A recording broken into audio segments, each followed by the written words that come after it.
fiscales, ya lo tenemos claro, en el Ministerio de Seguridad.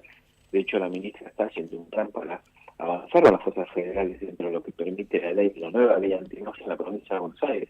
Pero el tema claramente está demandado, porque al no tener interés realmente en controlar la seguridad, y pasa esto. Esto no es que estamos descubriéndolo, es cada vez peor y va a seguir siendo peor si no se actúa. Y esto va en relación con el crimen organizado que suele utilizar a los menores, teniendo en cuenta que la imputabilidad a partir de los 16 y en realidad de los 18, porque el régimen penal juvenil prevé justamente detener a uno de 16, pero sin la aplicación de una pena de un mayor, y esto puede cambiar, ¿no? Hay un proyecto que puede avanzar en diputados, pero que resulta que el kirchnerismo intenta frenarlo. Sí, sí. Bueno, en realidad el kirchnerismo votó en contra de todas las leyes de reiterancia, residencia, de antimafia, de registro de ADN, todo votó en contra. Entonces, esta ley también la vota en contra. Es una ley firmada por Videla hace casi 50 años. Vienen declamando de todos los partidos que hay que modificarla, pero cuando tiene que modificarla ponen mil remedios y vueltas. Entonces ya tenemos un texto, diría casi consensuado, Hugo, vamos a ver, ¿no? Hasta que no está votado, no existe, en comisión para pasar al recinto. Mañana a las 18 vamos a ir a diputados y vemos si tenemos un texto para votar en diputados con el consenso de la mayoría. Un cambio histórico. Hoy en día los menores de 15 años, desde 16 años, cuando cometen un delito, un robo, un homicidio, por ejemplo, en vez de sancionarlos o controlar a ver cómo están, cómo viven sus familias, si tienen adicciones, lo mandan a la casa como si se hubiera portado mal en el colegio. Así hicieron con el asesino de Bruno Busanich, Rosario, que le disparó en la cabeza, un chico de 15 años, al pobre Placier, que no tenía nada que ver con Sí, el sí, narcotráfico. lo Bueno, lo recordamos. estamos cuidando del ministerio, porque inmediatamente la banda narco que lo mandó matar, lo iba a matar a él. Y ese chico, el juez lo demandaba a la casa. Es un absurdo si la casa justamente es el lugar donde no tuvo contención. Tampoco hay que mandarlo necesariamente a la cárcel por un delito menor, porque el reformatorio, en realidad es internado, tampoco es una solución directa, porque puede salir peor, seguramente sale peor. Entonces hay que hacer alternativas. ¿Qué propusimos en la ley?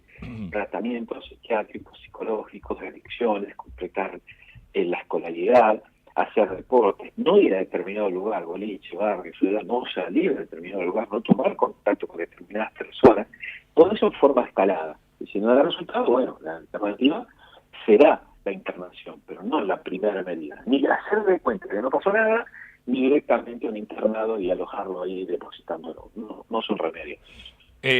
Claramente la Argentina tiene muy malos resultados por políticas públicas que se han aplicado en materia de seguridad y en otros temas como pobreza, etcétera, o economía.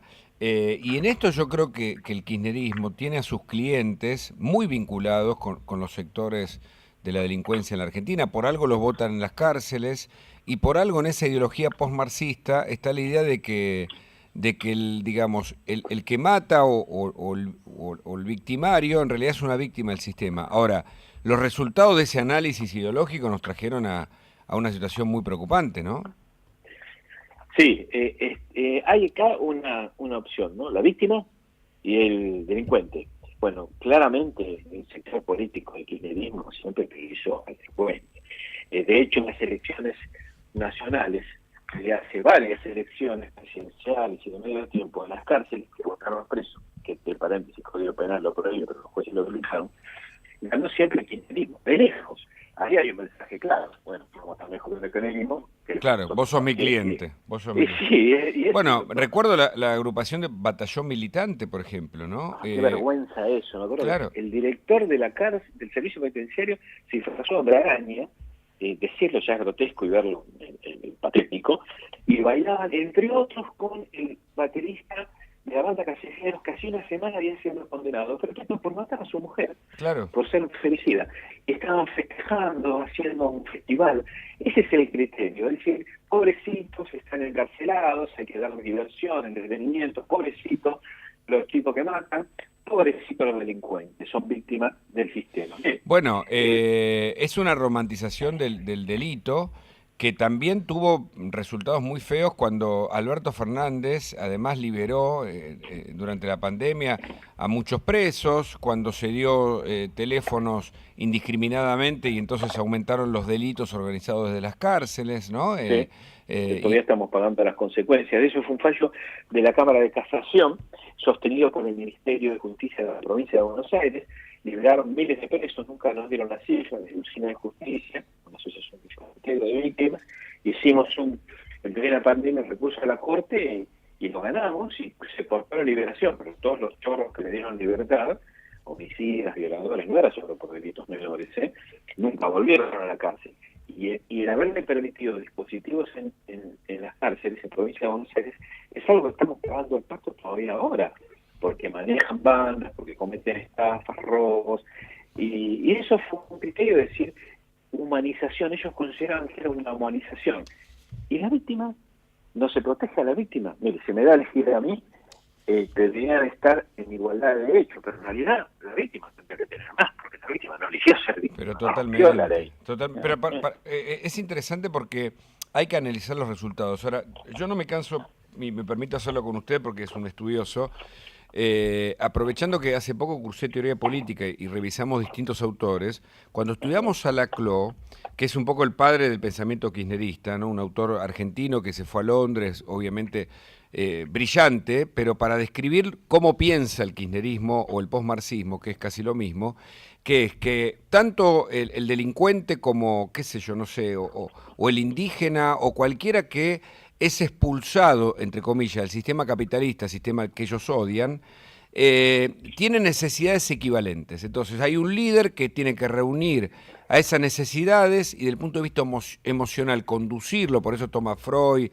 toma Marx y a Gramsci, conducir a ese colectivo para llegar al poder. Ahora, ¿cómo llegan? Si permanecen robando, no se discute eso, no se discute moral en el posmarxismo, se discute construcción de poder y quedarse en el poder porque supuestamente son los heridos o los que están fuera del sistema.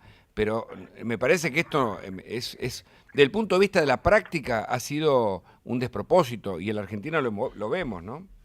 Sí, claro, está lleno de teóricos que hablan del estrado, en el palacio, realmente un paquete de yerba que no ven la realidad de la provincia de Buenos Aires hace que sea cada vez más, se parezca no solamente a Rosario, sino, como lo dijo Chabú, a los peores momentos de Latinoamérica, de Colombia, de México.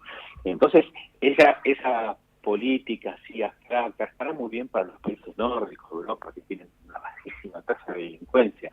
Nosotros la tenemos cada vez más alta. Mire, la media en Argentina es de 2,6 homicidios. Y sin embargo, Esteban Echeverría y Morón supera ampliamente los 3, está por encima de la media.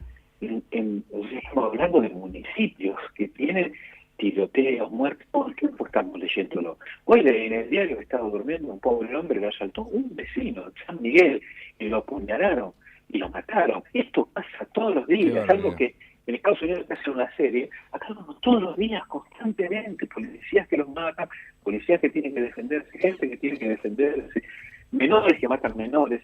Bueno, en eso hay que imponer la ley y el orden. Esto es lo que estamos proponiendo. Este debate de la baja de la imputabilidad con un sistema que es intermedio pero que logra consenso, por ejemplo, pone como el debate el caso de King Gómez de 7 años, que fue asesinada por 2 delincuentes de 14 y 17 años, ¿no? Como uno de los hechos de hace poquito. ¿Y cómo sigue después de este plenario de 4 comisiones que va a discutir el proyecto en donde hay... ¿Cómo sigue formalmente o cuándo puede avanzar, Soto? Hace casi 1 año y medio que venimos discutiéndolo, han pasado un montón de expositores de todos los partidos. Si se vota hoy, como esperamos, ¿no? Hasta que no esté votado no sucede, si se vota el dictamen de mayoría, pasa al recinto de diputados. Pasa en algún momento, no tiene una fecha cierta, está complicado el año electoral. Cuando estén diputados, como son los mismos que votaron el dictamen, se supone que van a votar a favor, porque ellos ya vienen en acuerdo para que ese texto se discuta. Hay que esperar, ¿no? Porque a veces votan una cosa, pues votan otra, entonces hay que esperar, pero en principio pasa a diputados, si se aprueba, como pasó con los otros leyes, que logramos la aprobación Sí. Después pasa a senadores, otro debate también, ¿no? Uf. Son trabajos y exponer, lo expuse muchas veces en diputados, contesté todas las preguntas, hicieron todos los bloques con Sí, mucha sí, paciencia, sí. Hugo, con mucha paciencia, Mucha paciencia.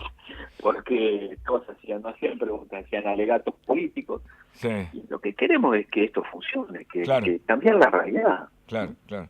3 pasos adelante y 2 para atrás. Me acuerdo de un libro que leí en algún momento. Fernando Soto, del Ministerio de Seguridad. Muchas gracias por el contacto. Gracias, Hugo, muchas gracias. Hasta luego. Que Un tenga abrazo. buen día, buena semana. Estás escuchando Creer o Reventar con Hugo Machiavelli. Otoño en todo el país. Estás en